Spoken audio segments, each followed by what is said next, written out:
Our church exists to help people to find God, experience freedom, discover their purpose, and make a difference. If you have any questions about Journey Church, please visit us at ourjourney.tv. Welcome home. Welcome to Journey Church.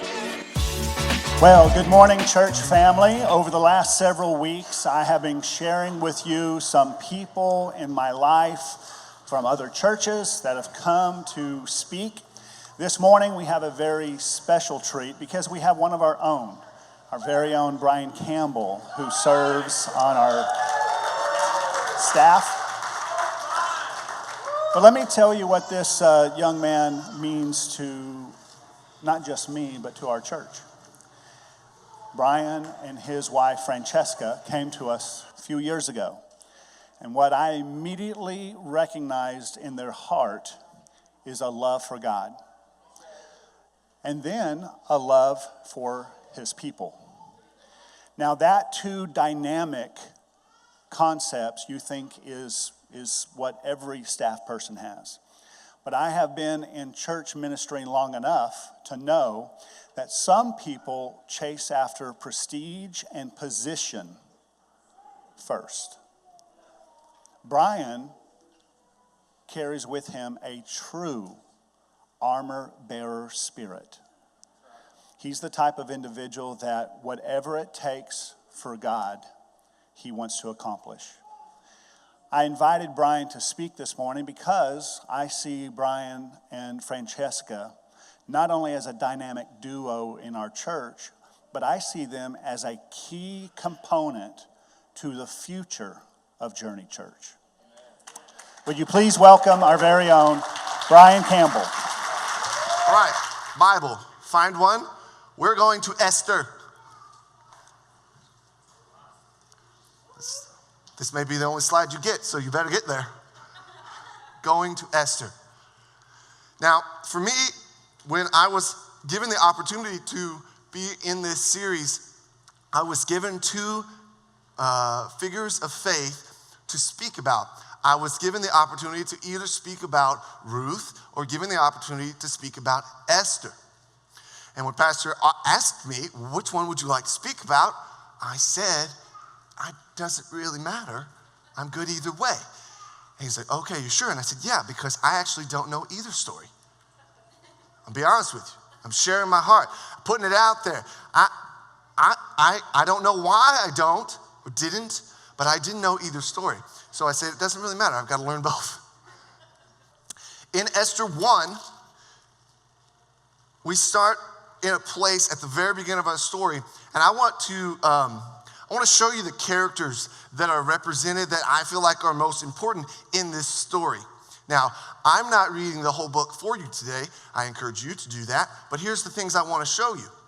So, to me, the characters that stand out in the story are Esther, Mordecai, King. You have heard this story. I did not read that way before. I had Google Translate say that. I'm telling you, I also had the Bible app read it in 5 different versions to make sure I was pronouncing it. Who spells his name with an X? Somebody who thinks they're important. Xerxes, King Xerxes, Haman, Haman's wife, open for discussion, and Queen Vashti. That was the first queen. That is the queen that King Xerxes has at the beginning of the story. Now, I just want to give kind of this recap of the story, ultimately, and then I want to go back. You know how all great most good movies start at the end of the story, and then they go back to how they got there? Can we do that today? Thank you. Great. So here's what happens. God's people get sentenced to annihilation. That is the word, annihilation. God uses a servant of his kingdom to set them free and offers them salvation. That is the story of Esther. Someone who is a servant of God with boldness chooses to have courage and stand in faith for the God that they love and his people, even if it means the death of their life. Mordecai is one of Queen Esther's cousins, but he adopts her to be his daughter because her parents died. So he's taking care of an orphan, which is great. But Mordecai lived in the palace place. Now, I want to go here, because here's what happens. You go here and stay here. I want you to be ready for when I get to it. What happens is, Mordecai knows that his daughter is very pleasing to the eye, and he thinks, well, she has a great shot at becoming queen if that's all that, it would be great if she was queen, then, because he, Mordecai, and her, Esther, are Jews, God's chosen people. So I'm sure Mordecai was thinking, man, if I could get my daughter in there as queen, we have a Jew queen. That would be very helpful for the protection of God's people. Maybe he was thinking that. Doesn't say that. Maybe he was. Anyway, fast forward, she gets the opportunity after being pampered for an entire year. Now, because I love my wife, almost every year for Christmas, I ensure that I get my wife something she wants for Christmas. At least one thing. I love my wife. Okay, one of the things my wife really enjoys is to take a bath, a lavishing bath, like one that has like the little fizzy bombs or whatever. What are they called? Yeah, exactly. So you've had them too. So I try to ensure that they do that, and they smell really good. Okay, if you've ever smelled those, or like essential oils, you smell those, diffusers, things like that. Okay, think of those things. The maids that were chosen as like candidates for King Xerxes go through 6 months of like being lavished in the essential oils, and then 6 months of being lavished in bath bombs. Can you imagine what they smelled like when they were done? Why is that in there in the story? I think it, one, shows that King Xerxes only cared what they looked and smelled like. I think it gives us more perspective on him. But also, I think it's very interesting to show that like he spared no expense in preparing them in that way. All right, think what you want. But imagine what it smells like. Because those bath bombs, there's a store that makes them, I think it's called Lush. When you walk by their store, you're like blown over. Or like, you remember not Bed Bath & Beyond, that's the wrong one. Bath & Body Works. When you would walk past it in the mall, your brain's just like inoculated with all of that. That's probably what these women smelled like when they were done after being covered in that stuff for a year. And imagine how long it like stuck. A while. You're not getting that out. Anyway, I know it's a weird part of the story, but I thought it was weird enough that I wanted to share it. Okay? You're welcome, Pastor. Okay, now, ultimately, Esther wins over all the people around her in the harem, all these other maids, and the people that are in charge of that. So much so that she finds favor with them, that she gets elevated to the best room in the hotel. She's got God's favor on her. Also want to note, this is one of the only stories in the Bible where God does a great work where his name is not mentioned. Within this story of Esther, you have to look for where God did. Now, to me, it's still obvious because I know about my Father's business, but it's not like, and God did this, and the angel of the Lord did that. It's interwoven within the story. So, Esther becomes queen because she smelled good and she looked good. And that's it. So now, she's queen, and Mordecai overhears a plot of the guards that guard the king's hall that they are going to kill him. Mordecai, being a man of integrity, he probably picks up Q-tips next to the trash can, Will. Being a man of integrity, he goes and sends word to Queen Esther to save the king. He may not have even liked the king. It didn't matter. What mattered was it was alive, and he decided it was right that it be saved. So then message gets to him. King Xerxes was like, I can't believe that. Oh my gosh, we'll have those men killed. Okay. And then he's like, well, who saved my life? Mordecai. And he's like, oh, great. And he goes on with his day. But, you know, he probably gets assassination attempts all the time. Wonder where we heard that before. Not the same thing, but in the same context. Okay, so now that has happened. So now the queen has found even more favor with the king. Not only is she great to look at and smells great, she also is going to protect the king. I'm sure that made King Xerxes feel really good. Now, we need to meet another guy. You're still here, right? You're still waiting on this. Some of you have read it, and some of you know what this means, but you're still there. Okay, great. We need to meet another guy. The other guy's name is Haman. And when I see his name, I think, hey man, chill out. Mordecai was what? More like this guy.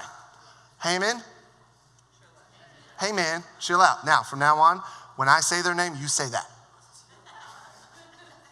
Okay. Haman, one of the kings.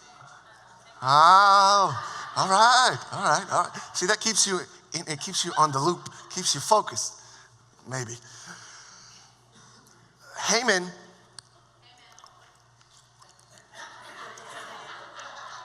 Well, I'm not trying to get him to say amen. I thought I'd try something else. All right, fine. Just set it down for now.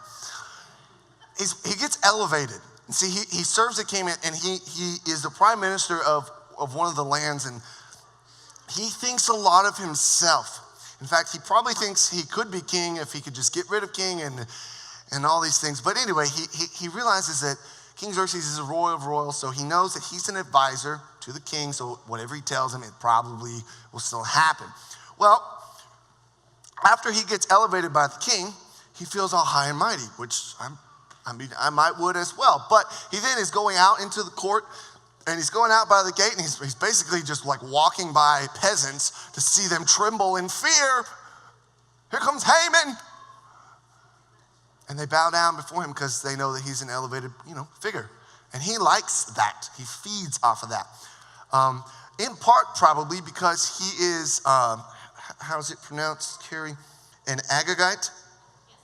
Thank you. An Agagite, which is mortal enemy of the Jews. Isn't that interesting? Our antagonist is the immortal enemy of the Jews. Wonder how that comes into the story. Well, Mordecai being a Jew, when Haman comes by, does not bow down to him and is not afraid of him either, because he knows that God is the one true God and he's not afraid of Haman.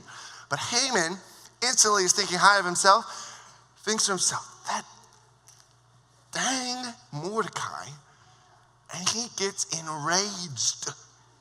He gets enraged that Mordecai does not bow down. One dude, like he's walking by lots of people who are afraid of him, and that one guy.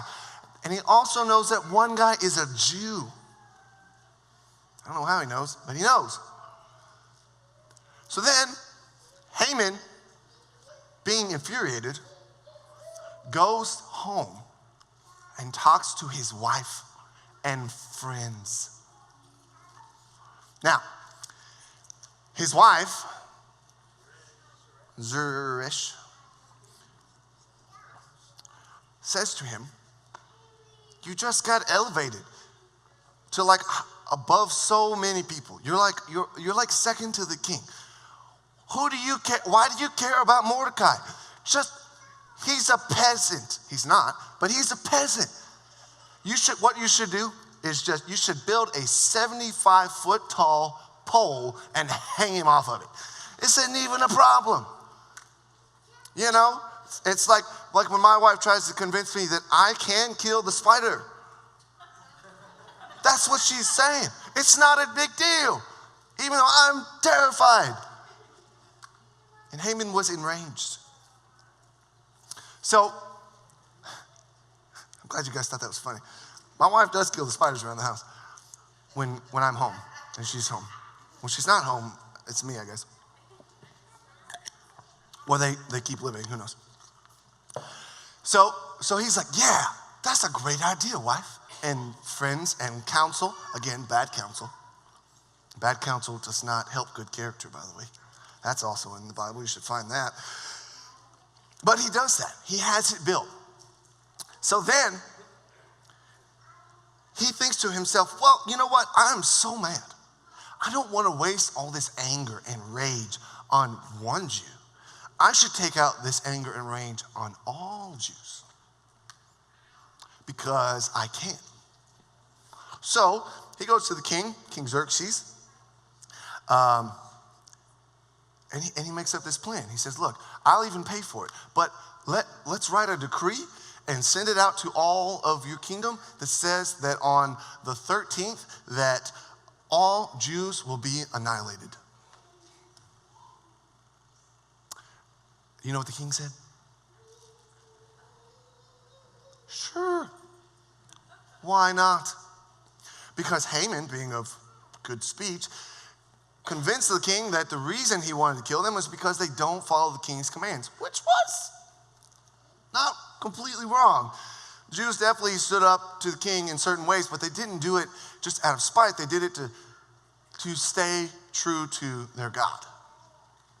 Well, king's like, sure, here's my ring, king's royal ring that has the signet on it that says, the king said it. Do whatever you want to do to those people. I don't care. Just go.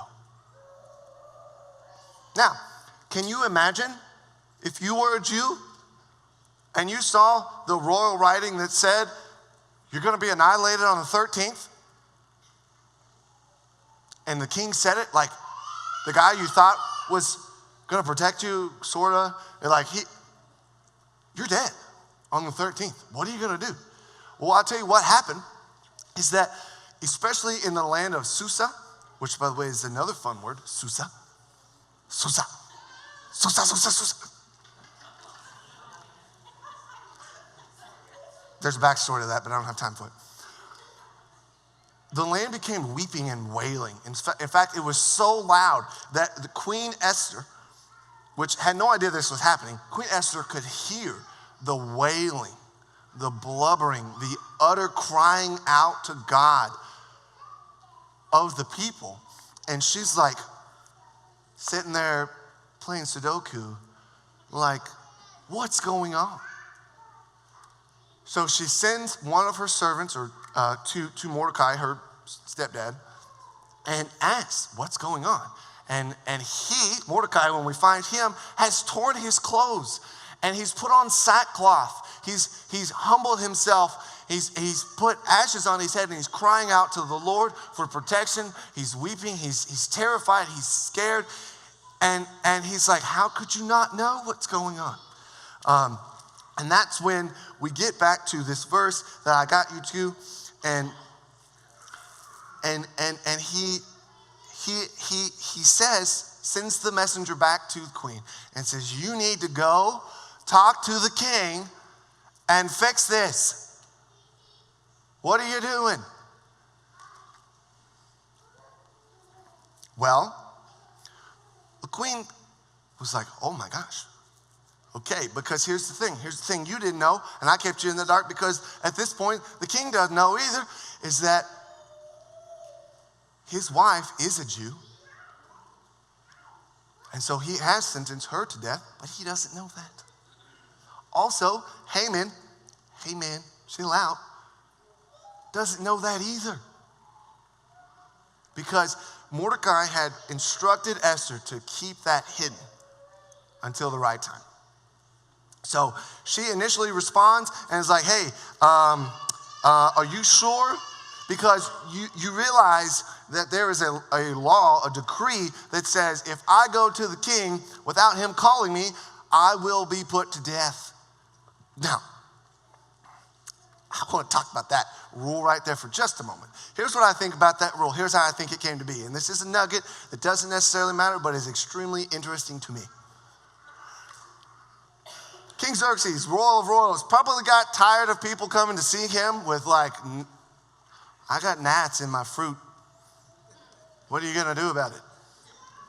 So he's like, what can I do to stop these people from bothering me all the time? Probably Haman said, well, we could write a law that says if anybody comes to you without your permission, they are put to death. What do you think about that, king? It could work. It could, right? Like that's what okay, all right. Not as funny to you as it is to me. But that's the thing. She knows if she goes to the king without his permission, she will surely die. And that is how we get to this verse, which says, go and gather all of the Jews of Susa, right? The area of which they live in, and fast for me. Do not eat or drink for 3 days and nights. My maids and I will also do the same thing. And then, though it is against the law, I will go to see the king. And if I die, I die. And to me, that choice is what makes Esther so full of courage. Because before that, she's afraid. She's like, I don't know, man. I don't know, Mordecai. I don't know. But see, in the verses before that, Mordecai says to her, when she's like, well, I don't know. It's the law. And Mordecai says, don't think for a moment that because you're in the palace, you will escape all of the other Jews and be the only one not killed. If you keep quiet at a time like this, deliverance and relief for the Jews will arise from somewhere else.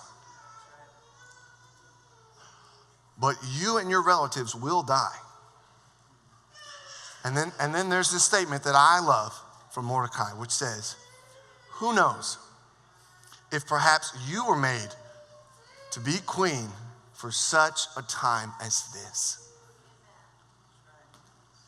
And I want to challenge you to that right there as we're reading it.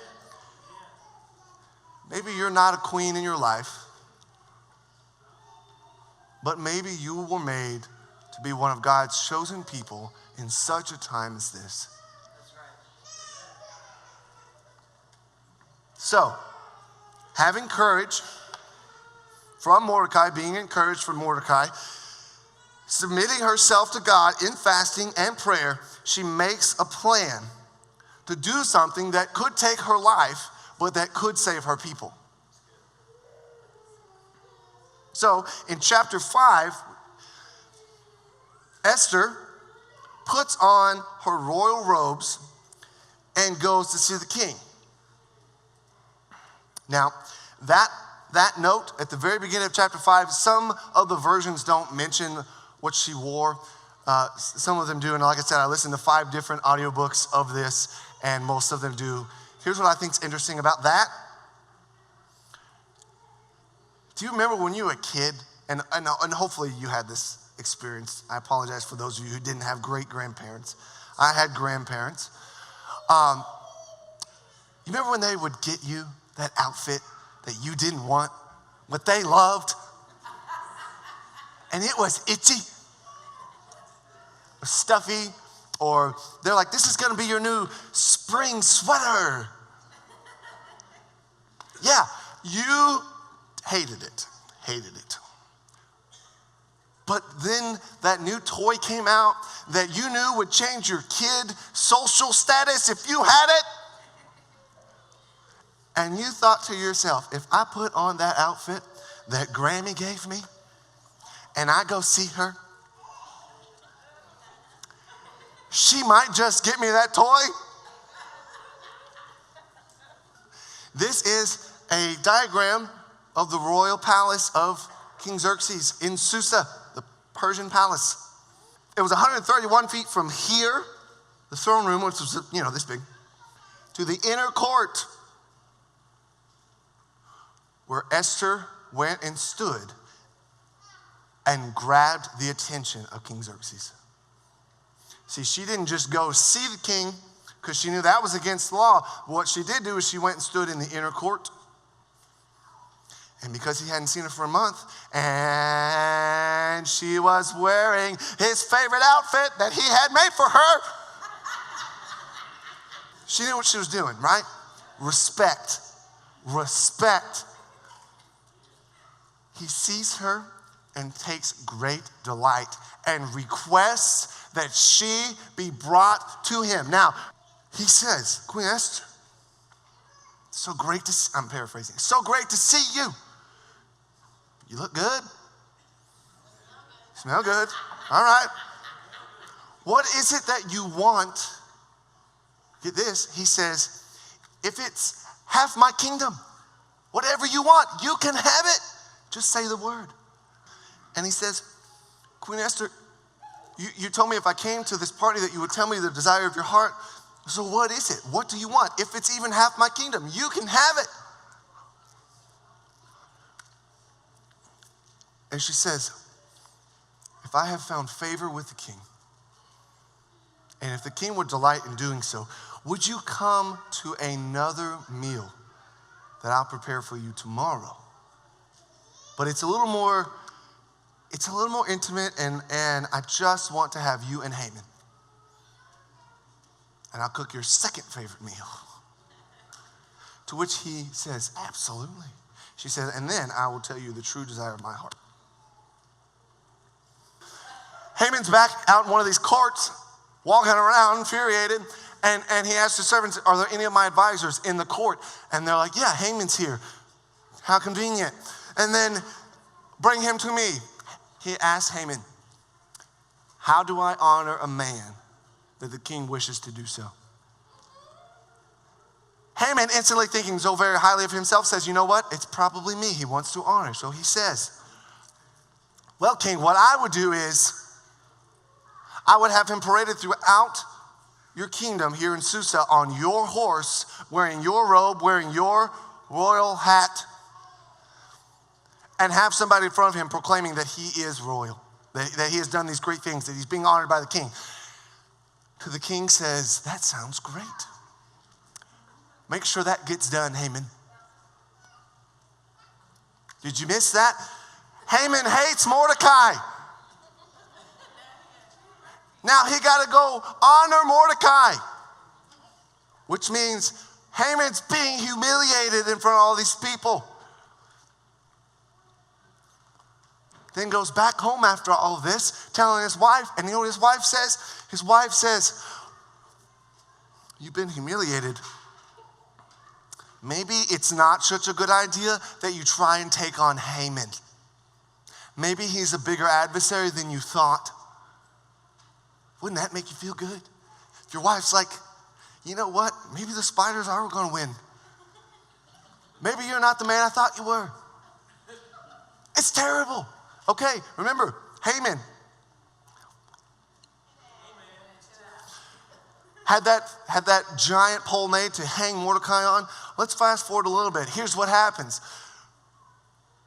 They're sitting at dinner. Haman and King Xerxes and Esther, they're sitting at dinner. And finally, the king asks Esther again, what is it that you want? I'll give it to you. To which she says, well,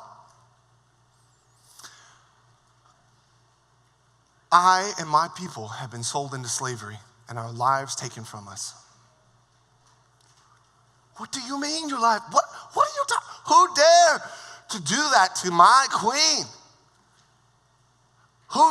Where is this person?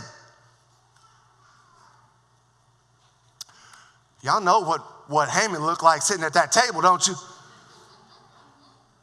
He's like, oh, I need to go. She says, an enemy, an adversary, a truly evil man, that Haman has done so. The king's obviously mad about that. Somebody who he now knows. I mean, Haman knows, the king knows what has happened cannot be and that Haman will have to be put to death. But the king, he runs out into where is it? The garden, right? While Haman is begging for his life from the queen, which I guess was sitting on a couch. It says in a couple translations, Haman must have tripped and fell, or was weeping so much because he was terrified. Fell as the king comes back in. It's storybook, y'all. Comes back in, and the king's like, would he dare attack the queen in my presence, in my own house? It says that no sooner than those words left the king's mouth, servants threw a bag over his head, indicating that he was to be killed. King furious, one of his servants, who probably also served the queen, says, you know that pole over there, you see it? At Haman's house, that giant 75-foot thing? He built to hang Mordecai. The king said, well, let's hang him on it. And that is why I put up this verse, Genesis, which says, this is what it reminded me of, which says, you intended to harm me, but God intended it for good. He brought me to the position so I could save the lives of many people. That's a reference to Joseph's story, by the way, but I felt it was applicable in this instance. Now, I also want to make note of something else. Between Mordecai and Haman, Mordecai, you remember, was more like that guy. You and I should not only want to be more like Queen Esther and have the courage that she did to do something that could cost her her life, we should also want to be more like Mordecai, who stood in faith the entire time that we see him. He took in the orphans. He served the king righteously by protecting his life, and he stood for his God and pleaded to his God when something bad happened. He didn't just act like there was nothing to be done. We don't want to be like Haman, who was self-seeking the entire time that we see him, who brought his own destruction upon himself ultimately. And you see, through all of that story, we can see God moving pieces into position. We see it because we see the whole thing. I can't see the pieces in my life, and you can't see the pieces in yours. Sometimes we, as brothers and sisters in Christ, those of us that are focused on what kingdom stuff is happening, we can help one another. We can say that we see the vision that God has given to our pastor to lead a body of people that want to serve God righteously at whatever cost. And that the city sees a difference in that because we are doing so. Are we all perfect? Absolutely not. In fact, I'd say none of us are. All the way up to our pastor, who also tells us that. But within that, the more that we're like Mordecai, that God would redeem us in that way, that God would use us, that God would use Esther, somebody who was willing to put her life down for the betterment of God's people. I also found this really interesting, is that 3 different times Mordecai defies Haman. And on the day of the 3rd time that happened, Haman was put to death. And Mordecai's life was redeemed. The life of God's people were set to be redeemed. Do you know another story that involves 3 and salvation on the 3rd? That wasn't a trick question either. I don't see it as an accident that God shows his love, his mercy, and his power through this story in a very similar way that he gave it to us all as the option of salvation. Because that's what was given to the Jews at this time. Go and read it.